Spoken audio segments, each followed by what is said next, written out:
Welcome to the Deep Dive. Today we're unpacking a really complex and, frankly, tragic story.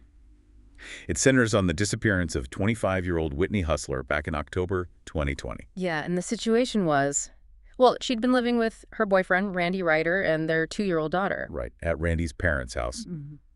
Valerie and Rodney Ryder for nearly 2 years, I think. Almost 2 years, yeah.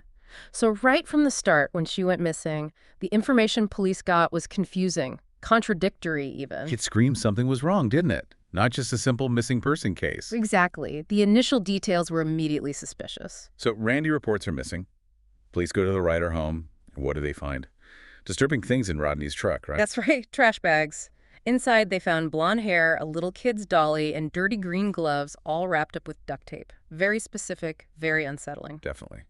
And Valerie and Rodney, the parents, they had a story ready. They did. They claim Whitney got into an argument with some unknown man, stormed off in his car, and just left her daughter behind. Which immediately raises huge red flags. I mean, leaving your 2-year-old, it just doesn't track. No, it defies basic maternal instinct for most people, especially when you learn what Whitney was planning. And those plans really shed light on the tension in that house. It turns out Whitney knew Randy was having a baby with someone else. And she wasn't just sitting there. She was actively making plans to move out, possibly the very next day.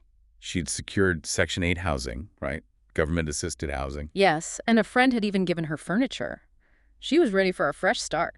Randy apparently overheard her on the phone talking about it, saying she wanted to leave and keep their daughter away from his family. So you see the dynamics. Whitney wants out, wants independence, wants to protect her child. This wasn't someone likely to just abandon her daughter. It paints a picture of motive, potentially, for others in the house. Her leaving would change things significantly. Absolutely, especially regarding access to the granddaughter. And Randy's own story to the police. It shifted, didn't it? Initially, he seemed to think she really had just left. Yeah, at first he mentioned hearing Whitney yell something about going to Uncle Elgin's, maybe taking their daughter with her. Sounded like he bought the initial story, maybe. But then he starts describing his parents acting, strangely. Right, suddenly telling him he had to get out of the house. Right then? And he felt like it was suspicious, like they were trying to create an alibi for themselves. That's how he perceived it later, yes. Yeah. He also mentioned hearing Whitney arguing loudly with his mother, Valerie, just before his dad, Rodney, basically forced him out the door. So his understanding evolved from she left to, wait, something is very wrong here? Exactly. You can all see him piecing it together, maybe subconsciously at first, driven by his parents' odd behavior and the sounds he heard. Okay, let's shift focus now.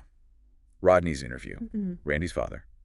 His account is crucial, even though it changes over time. It is. He confirmed right off the bat that Whitney and Randy argued a lot. That wasn't news. But he also admitted getting into it with Randy himself. A heated confrontation. Very heated.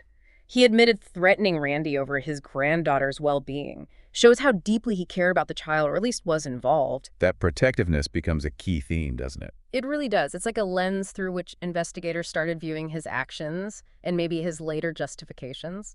Rodney also said his wife, Valerie, told him Whitney would actually stay if Randy left the house. Interesting detail. So after that, Rodney says he told Randy to leave for a few days. To clear the air, presumably. Then what? He claims he just took a nap. Took a nap with his granddaughter, yeah. Said he woke up later and Valerie told him Whitney had left. With that unknown man in the car story again. And this is where the detective's insight comes in, right?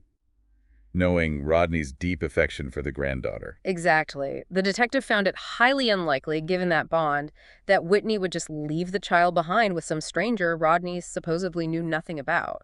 It just didn't fit Rodney's established character. It's a major inconsistency in his story. A huge one. It casts immediate doubt on his version of events. And at this point, Rodney doesn't know the full picture. He doesn't know they found Whitney's body. No, they withheld that critical information. They found her body showing signs of strangulation, concealed in a garbage bag. Horrific. So when they show him the photos, Yeah. what was his reaction? Initially, distress, denial. Understandable, perhaps. But then the detective presses him, points out the forensic evidence, hand marks, potential DNA, things that couldn't be denied. That's often the turning point in interrogations, isn't it? Hard evidence. It really is. It shatters the denials. You see his composure just crumble. And his story starts to change. Drastically. Gradually, yes. He first tries to maybe shift blame, suggesting Valerie might be responsible, but eventually he confesses, not to the killing, but to helping dispose of the body. What did he say happened? He claimed Valerie and Whitney argued. Then he says he found Whitney already deceased on the bed. Valerie was just pacing nearby. So he walks in and finds her dead. That's his claim. Then he admits he helped put her body in a trash bag. He insisted Valerie did the taping with the duct tape. Then they put that bag inside a green duffel bag. And the disposal. He admits driving the truck. Valerie, he says, was the one who actually pushed the body down a hill near a place called Buck Creek. But he maintained he didn't see the strangulation, he just found her. He stuck to that part of the story. Said he only found her after she was already dead. And his motivation, purely protecting his granddaughter, he claimed, shielding her from all of this. It's a partial confession, minimizing his own direct role in the death itself, but admitting to the cover-up. Precisely. Investigators would have looked very closely at whether that claim, just finding her, lined up with all the other evidence they had. Okay, let's turn to Valerie's interview now. Randy's mother. Her initial story sounds like an attempt at deflection. Oh, definitely. She tried to paint a picture of herself as the peacemaker, claimed she was just trying to calm Whitney down. And that Whitney wanted Randy gone. Yes, that Whitney was the one insisting Randy leave. She described Whitney as being emotionally volatile, upset about Randy, on her phone, basically making it seem like Whitney's state of mind and her issues with Randy were the whole problem. Trying to shift focus away from any conflict between her and Whitney? Exactly. A classic misdirection tactic. Portray Whitney negatively suggests she might have just run off because she was unstable. But the detective wasn't buying it. Not at all. He confronted her directly, told her they had a search warrant, and crucially, that they knew Whitney didn't leave in some unknown man's car. Her story was already falling apart. Did she crack then? Not immediately. She kept denying involvement, even with her initial story debunked. So what broke her story? Again, the forensic evidence. The detective laid out evidence linking her directly to Whitney's death. Fingerprints, possibly DNA, concrete proof. That must have been intense. Undeniably. Faced with that, her carefully constructed narrative couldn't hold. So she finally admits there was an argument. Yes. She admitted they argued and claimed Whitney shoved her first. Then she offers this chilling version of events, calls it an accident. An accident? How did she explain strangulation as an accident? She claimed Whitney was packing, trying to leave with the baby. Valerie said she put her arm around Whitney, maybe to stop her, maybe to restrain her, and somehow, during the struggle, she unintentionally strangled her. Unintentionally? For how long? She claimed it lasted about a minute. It's a difficult claim to accept, framing a fatal strangulation as accidental during a brief struggle. A common defense, though, trying to lessen the severity. Very common. Minimizing intent, portraying it as something that just happened. But the physical evidence of strangulation often tells a different story than accidental. What did she say happened right after? She claimed she shook Whitney, realized she was unresponsive, and then went to wake up Rodney. Then a cover-up. Did her story match Rodney's? Mostly on the disposal. She admitted putting Whitney in trash bags, using duct tape.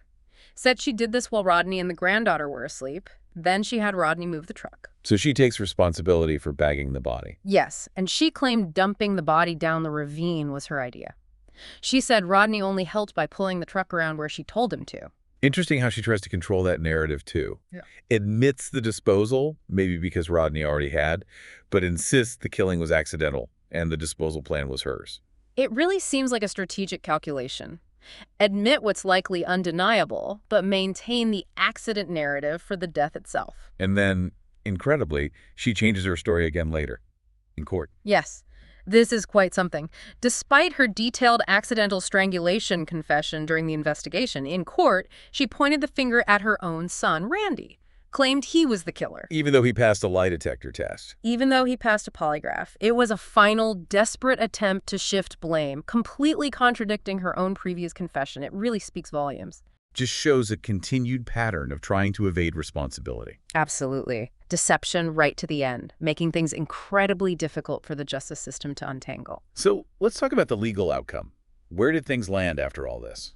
Valerie was found guilty, convicted of murder, Felonious assault, which likely refers to the strangulation itself causing serious harm and tampering with evidence. And her sentence. 21 years to life in prison. And Rodney, he pleaded guilty, didn't he? He did. Pleaded guilty to obstructing justice and tampering with evidence, the cover-up charges, not the murder itself. What sentence did he receive? He got 3 years. He was actually released in March 2023. So very different outcomes reflecting their different admitted roles, legally speaking. Exactly. The law distinguishes between the act of killing and the act of helping conceal the crime afterwards, even when they're closely linked. Valerie was held responsible for the death, Rodney for the cover-up. It really highlights the legal nuances. It does. Different levels of culpability determined by the court based on the evidence and the pleas. So, as we wrap up this deep dive into Whitney Hustler's tragic death, it leaves you, the listener, with a really tough question to ponder. Considering everything, the family dynamics, the arguments, the cover-up, Rodney's admitted role, Valerie's conviction for murder, do you think the sentences they received were fair? 21 to life for Valerie, 3 years for Rodney. Should they have been different? More time, less time, it's complex. It forces you to think about justice, accountability, and the specific actions each person took. What weight do you give to the killing versus the cover-up? And what about motivations? Rodney claimed protection of his granddaughter, Valerie claimed an accident, then blamed her son. How much does intent versus outcome matter in a case like this? It's deeply disturbing. It really makes you consider the ripple effects of violence and deception within a family.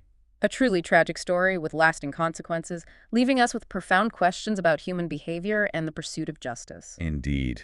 A lot to think about. Thank you for joining us for this deep dive.